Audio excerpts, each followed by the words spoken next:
Hello friends, post market రిపోర్ట్లోకి మన మిత్రులందరికీ స్వాగతం. ఈరోజు ఫిబ్రవరి 18వ తారీఖు మంగళవారం. అయితే ఈరోజు మార్కెట్స్ కొద్దిగా నెగిటివ్లో క్లోజ్ అయినాయి, బట్ బాటంలో క్లియర్గా బాయింగ్ అనేది జరుగుతుంది. వీటితో పాటుగా ఏంటంటే ఫారిన్ నుంచి ఫండ్స్ అనేది కూడా ఇన్ఫ్లో అనేది జరుగుతుంది. ఇది మంచి విషయం అని చెప్పేసి చెప్పుకోవచ్చు. అట్ ద సేమ్ టైం ఏంటంటే మోర్గన్ స్టెయిన్లే వాళ్ళు కూడా ఇండియా మీద పాజిటివ్గా ఉన్నారు. దాని విషయాలు అనేది చూద్దాం.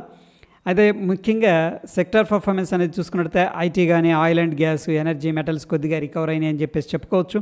Of course consumer durables and automobiles and media entertainment అనేది కొద్దిగా ప్రెషర్లో ఉన్నాయి.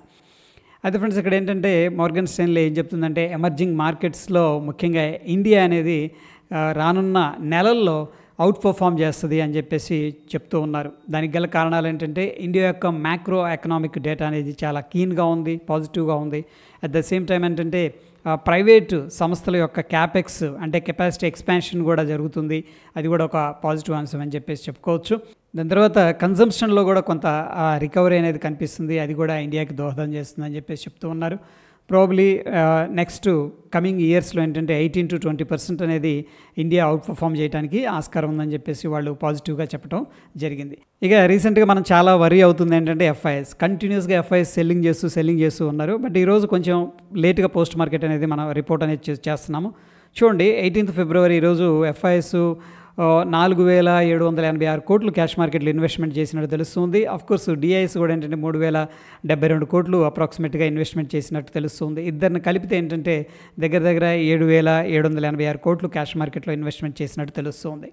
అయితే ఫ్రెండ్స్, ఇండియాలో పాజిటివ్ సెంటిమెంట్ అనేది డెవలప్ అవుతుంది స్లోగా. ప్రీవియస్గా చాలా రోజుల నుంచి, నెలల నుంచి ఎఫ్ఐఎస్ ఎగ్జిట్ అనేది కనిపిస్తుంది.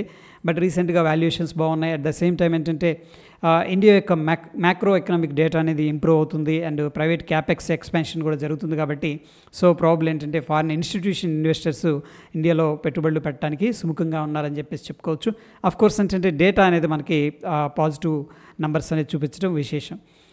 ఇక ఎట్ ద సేమ్ టైం ఏంటంటే ఫ్రెండ్స్, ఇక్కడ ఇంత మార్కెట్లో అన్సర్టనిటీ ఉన్న బేర్ సెంటిమెంట్ అనేది ఉన్నప్పుడు కూడా ఏంటంటే ఆఫ్ షోర్ నుంచి ఫండ్స్ అనేది రావడం జరుగుతుంది. అయితే నిన్న ఏదో ఆర్టికల్ చదివా నేను, జపాన్ నుంచి ఎక్కువగా ఫండ్స్ అనేది వస్తూ ఉన్నాయన్నమాట ఇండియాకి.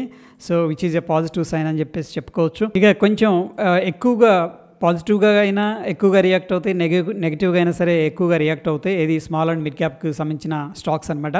సో ఆ స్టాక్స్ అనేది స్టిల్ ఏంటంటే కొంత సెల్లింగ్ ప్రెషర్ అనేది వాటిలో కనిపిస్తూ ఉంది. ఇక మోర్గన్ స్టెయిన్లే వీళ్ళు ఏంటంటే ఫ్రెండ్స్ ఓవర్ వెయిట్ అనేది ట్యాగ్ ఇవ్వడం జరిగింది. ఏది అల్ట్రాటెక్ కానీ, అంబుజా సిమెంట్స్ కానీ. అంటే అర్థం ఏంటంటే ఓవర్ వెయిట్ అంటే మన దగ్గర కాసిన షేర్స్ ఉన్నాయి అనుకోండి, ఇంకొంచెం యాడ్ చేసుకోవచ్చు అన్నట్టు అనమాట. అంటే సింపుల్గా ఇవి మంచి స్టాక్స్, ఇంకా రానున్న రోజుల్లో మంచిగా మూవ్ అవుతాయి అని చెప్పేసి ఒక పాజిటివ్ సెంటిమెంట్గా మనం అర్థం చేసుకోవచ్చు.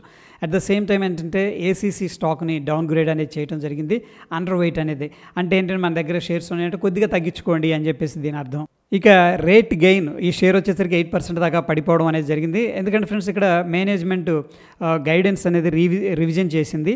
అంటే ఏం లేదు, గైడెన్స్ తగ్గించారనమాట. అంటే టార్గెట్స్ కానీ ఇవన్నీ బిజినెస్ ఇవన్నీ మాట్లాడతారు కదా, మా బిజినెస్ ఎంత గ్రో అవుతుంది అని చెప్పేసి ఆ యొక్క అవుట్కమ్ అనేది కొద్దిగా తగ్గడం వల్ల ఏంటంటే ప్రస్తుతం సెంటిమెంట్ నెగిటివ్గా అయితే ఉందని చెప్పేసి చెప్పుకోవచ్చు. ఇక జిఎస్కే ఫార్మా షేర్స్ అనేది 15% దాకా జంప్ అయినాయి. Okay, so second straight day ఈరోజు సిగ్నిఫికెంట్గా రైజ్ అవ్వడం జరిగింది. ఏది Q3 రిజల్ట్స్ అనేది సూపర్గా ఇచ్చిన తర్వాత. ఇక జిలెట్ ఇండియా ఈ షేర్స్ కూడా సిగ్నిఫికెంట్గా రైజ్ అవ్వడం అనేది జరిగింది. ఎందుకంటే Q3 అనేది సూపర్ రిజల్ట్స్ ఇవ్వడం జరిగింది. ఇక BHL షేర్స్ అనేది మనం తీసుకున్నట్లయితే 5% దాకా పడిపోవడం జరిగింది. ఎందుకంటే డుకాన్ టెక్ అనేది ఒక లీగల్ డిస్ప్యూట్ అనేది స్టార్ట్ చేసిందనమాట దీని మీద. సో జనరల్గా ఏదైనా డిస్ప్యూట్ ఉందనుకోండి కంపెనీతో, ఎవరైతే ఇన్వెస్టర్స్ ఉన్నారో సేఫ్ సైడ్గా కొంత ఎగ్జిట్ అవుతూ ఉంటారు. అందుకని ప్రాబ్లీ స్టాక్ అనేది అండర్ ప్రెషర్లోకి వెళ్ళిపోవడం జరిగింది. అది ఫ్రెండ్స్, ఈ యొక్క టెస్లా ఇండియాలో కొన్ని పొజిషన్స్ని హైర్ చేసుకోవడం జరుగుతుంది. 13 మెంబర్స్ దాకా హైర్ చేశారు ఎలన్ మస్క్ గారు అని చెప్పేసి అప్డేట్ రావడం జరిగింది. అది ఫ్రెండ్స్, ఎందుకంటే వాళ్ళు ప్రాబ్లీ ఇండియాలోకి ఎంటర్ అవుతున్నట్టున్నారు. ఇండియాలోకి ఎంటర్ అయ్యారంటే ప్రీమియం సెగ్మెంట్లో వాళ్ళకి మంచి మార్కెట్ ఉండడానికి ఆస్కారం ఉంది. ఓకే, అందుకని M&M కానీ, టాటా మోటార్స్ కానీ అగైన్ ఈరోజు 2% దాకా నెగిటివ్గా కిందకు వెళ్ళిపోయింది. డెఫినెట్గా కాంపిటీషన్ పెరుగుతుందంటే ఆబ్వియస్గా ఏంటంటే ఆఫ్లోడ్ చేస్తూ ఉంటారనమాట లాంగ్ టర్మ్ ఇన్వెస్టర్స్. ఇక ఐపీఓస్ విషయానికి వచ్చేసరికి తేజాస్ కార్గో ఇండియా లిమిటెడ్ అనేది 14వ తారీఖు ఓపెన్ అయింది. ఈరోజు సబ్స్క్రిప్షన్ క్లోజ్ అయిపోయింది. అయితే ఫ్రెండ్స్, మనకి 1.14 times ఓవర్ సబ్స్క్రిప్షన్ అనేది కనిపిస్తుంది. అంత సిగ్నిఫికెంట్గా సబ్స్క్రిప్షన్ అనేది మనకు కనిపించట్లేదు. రాయల్ ఆర్క్ ఎలక్ట్రోడ్స్ లిమిటెడ్ అనేది కూడా 14న ఓపెన్ అయింది, 18న క్లోజ్ అయిపోయింది. అంటే ఈరోజు సబ్స్క్రిప్షన్ మాత్రం చాలా తక్కువ ఉంది. ఇది కూడా ఎస్ఎంఈ కేటగిరీకి సంబంధించింది. ఇక మెయిన్ బోర్డుకి సంబంధించిన quality power electrical equipments limited అనేది 14 అంటే ఆల్రెడీ ఈరోజు సబ్స్క్రిప్షన్ క్లోజ్ అయిపోయింది. 1.29 టైమ్స్ ఓవర్ సబ్స్క్రిప్షన్ జరిగింది ఫ్రెండ్స్. సో ఎనీహౌ ఇది అంత సిగ్నిఫికెంట్గా సబ్స్క్రిప్షన్ అయితే లేదని చెప్పేసి అనిపిస్తుంది. And Swasth food tech India limited అనేది 20వ తారీఖు ఐపీఓకి రావడం జరుగుతుంది. 24న క్లోజ్ అవుతుంది. ఇది ఎస్ఎంబీ కేటగిరీకి సంబంధించింది. దీనికి మనం అప్లై చేసుకోవాలంటే 1,13,000 రూపాయలు అనేది అప్రాక్సిమేట్గా అవసరం అవుతుంది. ఇక ఎక్స్పైరీ విషయానికి వచ్చేసరికి ఎల్లుండి 20వ తారీఖు మనకి ఎక్స్పైరీ ఉంది. సో పుట్ కాల్ రేషియో అనేది 0.77 అనేది చూపిస్తుంది. స్టిల్ ఏంటంటే కొద్దిగా బ్యారిష్ సెంటిమెంట్లో ఉంది. బట్ ఫ్రెండ్స్ కొద్దిగా షిఫ్ట్ అనేది కనిపిస్తుంది. కోర్స్ ప్రైస్ యాక్షన్లో కూడా కొద్దిగా బాటంలో బయింగ్ అనేది జరుగుతుంది. ఓపెన్ ఇంట్రెస్ట్ కూడా ఏంటంటే ఎట్ ద మనీ దగ్గర కాల్స్ ఎవరు సెల్ చేయట్లేదు, కొద్దిగా దూరంగా వెళ్ళి సెల్ చేశారు. బట్ స్టిల్ ఓవరాల్గా పిక్చర్ అయితే బ్యారిష్గానే ఉంది.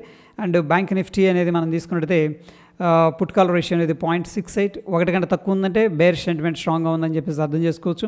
ఇక్కడ ఎగైన్ ఏంటంటే యాజ్ కంపేర్ టు నిఫ్టీ, అంటే నిఫ్టీ ఎక్స్పైరీ దగ్గర ఉంది కాబట్టి ప్రాబ్లీ దగ్గరకు వచ్చేసారు కాల్ పుట్ సెల్ చేయడంలో. బట్ స్టిల్ ఏంటంటే కొంత బేరిష్ సెంటిమెంట్ అనేది కనిపిస్తుంది. ఇక సెన్సెక్స్ ఎలా ఉందనేది చూద్దాం. కోర్స్ ఏంటంటే ఈరోజు ఎక్స్పైరీ అయిపోయింది అండ్ 25వ తారీఖు ఎక్స్పైరీ ఉంది. అది ఎలా ఉందనేది చూస్తే మనకి 1.21 ఉందన్నమాట. చాలామంది పుట్స్ అయితే కొంచెం అగ్రెసివ్గానే సెల్ చేశారు. సో సెన్సెక్స్లో కొంత బుల్లిష్ సెంటిమెంట్ ఉందని చెప్పేసి అర్థం చేసుకోవచ్చు. ఇక ఇండియా విక్స్ అనేది మనం తీసుకున్నట్టయితే 0.37% అనేది డ్రాప్ అయింది. డెఫినెట్గా ఇండియన్ మార్కెట్స్ స్టేబుల్గా ఉన్నాయని చెప్పేసి అర్థం చేసుకోవచ్చు.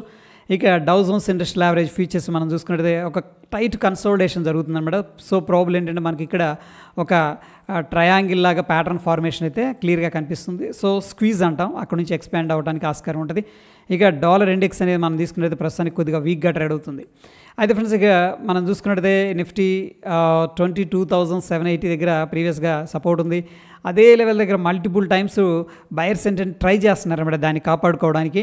ఈరోజు చాలా టాక్టికల్గా మూవ్ జరిగింది. ఓపెన్ అయింది హైలో, కిందకు వచ్చింది. బట్ చూడండి ఈ యొక్క ప్రీవియస్గా ఏదైతే ఓపెనింగ్ ప్రైస్ ఉందో ఆల్మోస్ట్ ఓపెన్ ప్రైస్కి వచ్చిన తర్వాత మళ్ళీ బయర్స్ అనేవాళ్ళు యాక్టివేట్ అయ్యారు. 22,800 దగ్గర మళ్ళీ బయర్స్ స్ట్రాంగ్గా ఉన్నారు. అక్కడ నుంచి కూడా 150 పాయింట్లు పైకి తీసుకువెళ్ళడం అనేది జరిగింది. సో అగైన్ బ్యాంక్ నిఫ్టీలో కూడా సేమ్ సిచ్యువేషన్. హైలో ఓపెన్ అయింది, కిందకు వచ్చారు. చాలా సిగ్నిఫికెంట్గా ప్రీవియస్గా ఏదైతే ఓపెన్ ఉందో ఆ ఓపెనింగ్ దగ్గర స్ట్రాంగ్ సపోర్ట్ తీసుకుని మళ్ళీ పైకి వెళ్ళటం అనేది జరిగింది.